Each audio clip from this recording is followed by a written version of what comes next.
Good morning, I'm Nola. I'm coming to you from Australia, and it's the last day of summer here in Australia, the 28th of February. And I'm going to be talking about a relatively sensitive topic for a lot of people. This week, Australia has, and the week prior, Australia has been somewhat rocked by allegations that a staff member was raped within the confines of Parliament and the buildings of Parliament. And what that to me speaks to is the culture of denial and the culture of silence. And a lot of it has to do with societal pressure. A lot of it has to do with chauvinistic attitudes towards women. A lot of it has to do with misogynistic attitudes towards women. And on the flip side of that, what I'm seeing is a very welcome opening of the dialogue about sexual assault and related incidents. Younger people are starting to speak up, and that's really critical for them to do. When I was growing up in the 50s and the 60s, it was very much a culture of children are seen and not heard. So in dominating kind of families, you were expected to be part of the family, but if you spoke out of turn, you were quickly silenced. And also in those days, you didn't talk about the bad subjects. You didn't talk about things that happen in other families. And as a result of that, it took me a long time to be able to publicly declare the situation that I had experienced in my childhood. But punctuated in my life have been, unfortunately, very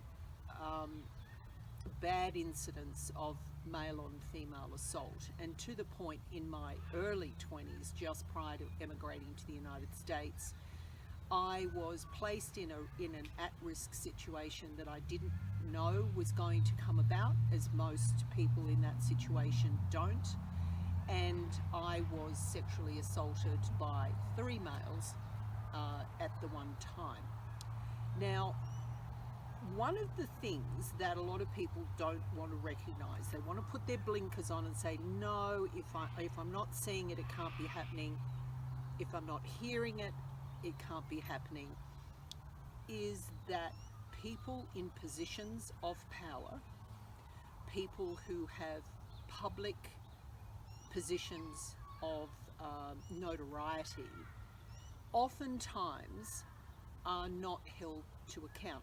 And for the majority of circumstances, positions of power that I'm talking about are positions held by men.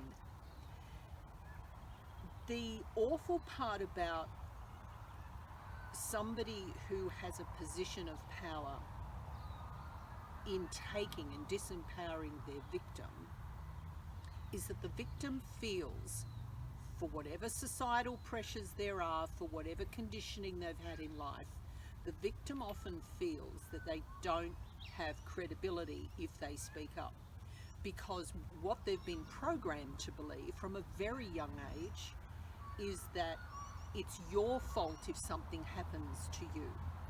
Now, in all of my books, I talk about empowering the individual. It is not always a result of your actions or inactions or what you say or what you don't say that cause things to happen, bad things to happen to you. Oftentimes, bad things happen to teach us lessons. Bad things happen to allow us to build resilience. And when I first started writing, I realized there needed to be some foundational information, and that's why I wrote No Boxing Allowed. But what followed No Boxing Allowed was this cute little book called From Premenstrual Syndrome to Positive Mental Attitude, a Change Management Guide for Women and Their Men. And it talks in here about women and men both being the equal causal factors for dysfunctional relationships. But I also talk in here about domestic violence. I talk about male to male kind of situations where men are programmed or have been programmed not to speak up when they're the victim of violence, and that women, in using PMS as an excuse for bad behaviour and bad attitudes, will often be the ones who perpetrate verbal abuse, and men don't say anything about it.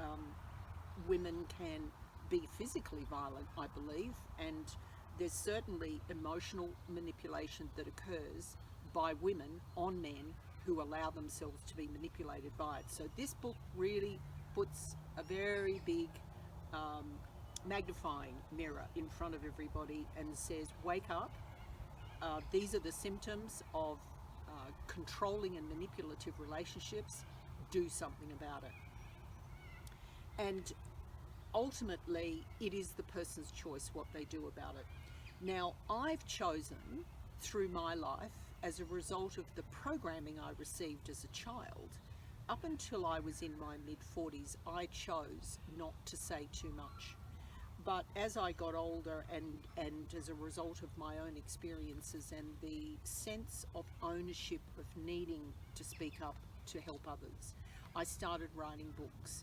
And they've evolved into two that I really believe are going to be so important going forward.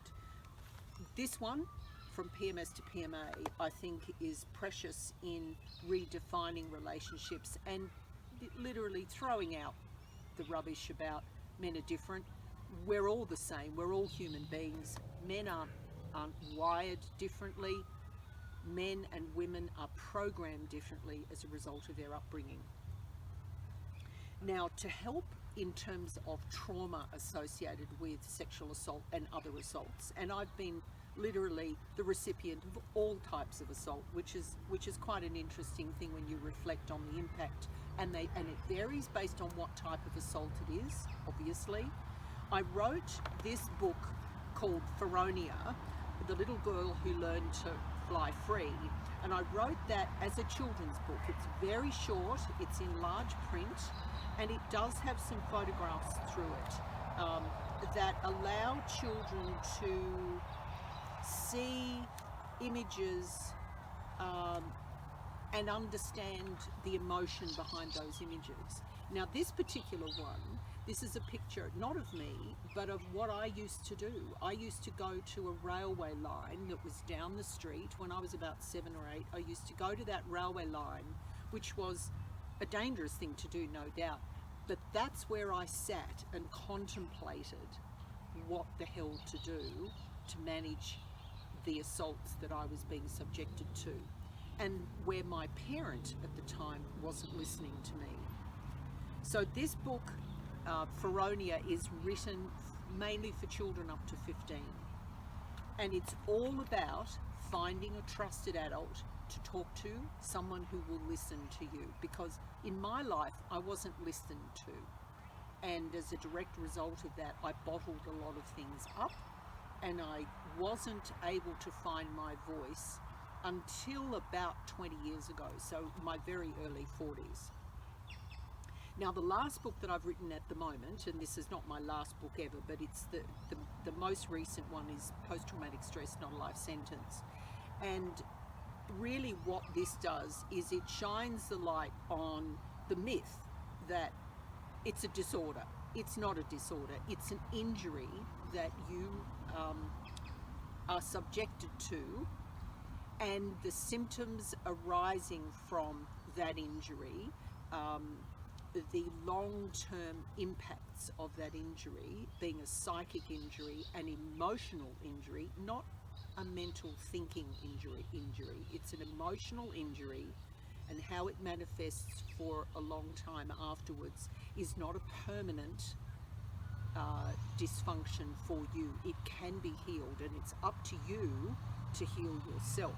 It's up to you to recognize the root causes of where those symptoms are coming from post-injury, and to address them and to let go of them. So it's all about self-healing, but it's about recognizing that you are not permanently scarred. You are not permanently having to stay in that mindset of I'm a victim. When I watched the television this morning. I watched the Good Morning, the Today program, Weekend Today, and there was a speaker on there that talked about the embedding of behaviours and attitudes into children, and it's absolutely what I've been advocating for many decades. If you get an opportunity to backtrack and listen to that lady speaker, I apologise I didn't get her name, but everything she said that I heard was absolutely spot on. This whole situation of society waking up to the fact that these assaults occur, be they physical, mental, emotional, sexual by nature. These assaults occur in our society far more often than people actually want to acknowledge. And it's not up to teachers in schools to change, because by the time a child gets to school, they are already programmed in their belief system. Now, in my case, fortunately for me, I had a very strong balancing influence in my life. I had my maternal grandparents, whom I really deem my parents, who provided me with a very nurturing, loving, safe, happy, and balanced view of relationships, male to female, within a family structure. They were the exception to the rule. The family structure that I grew up in was incredibly dysfunctional and incredibly violent, and it's something that when you're in it, you don't actually often recognise just how violent it is, whether it's physical violence, verbal assault, emotional manipulation. It's very, very hard to recognise sometimes. I was young enough to recognise it, but I was disempowered positionally in the family to do anything about it. What I want you to do, if you do nothing at all, is to make sure that you stay open if somebody approaches you and wants to share with you a situation that's happened to them that they might be having difficulty dealing with. If you don't listen to them, you will exacerbate their ability to manage. You will exacerbate in a negative way their ability to manage their symptoms that they might be experiencing, things like nightmares, things like flashbacks. And what you will also do by not listening is disempower them to speak up the next time. So it's absolutely critical that whether you like what they're saying or not, that you at least listen to them. Because if they didn't feel comfortable to come and speak to you, they would find somebody else. They've obviously given you the benefit of a doubt by wanting to approach you.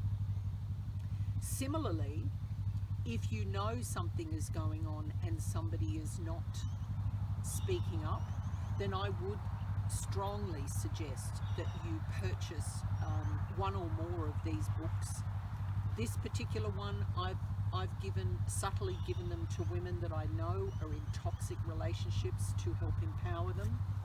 Give a child that book to read, because if they're suffering in silence, they're going to know they're suffering in silence, and this will give them cues as to what to do about it.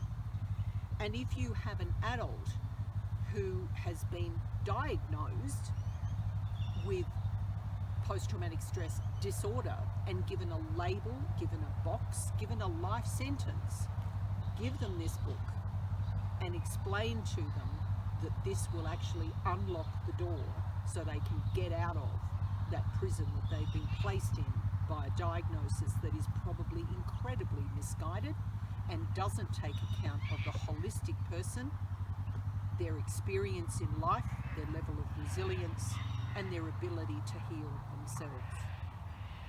I'm very much an advocate for people to take control of their outcomes, particularly their health and well-being outcomes, and that is why I write the books that I write.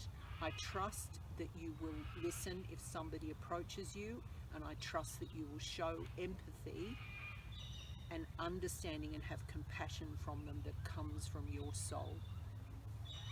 I know this has been a serious segment, and I appreciate you listening for as long as you have. I hope you have a great week going forward. I certainly will. I'm going to take my coffee and I'm going to just enjoy where I am for the moment, and then I'll be headed back to where I have some things on today. Have a great week. Bye for now.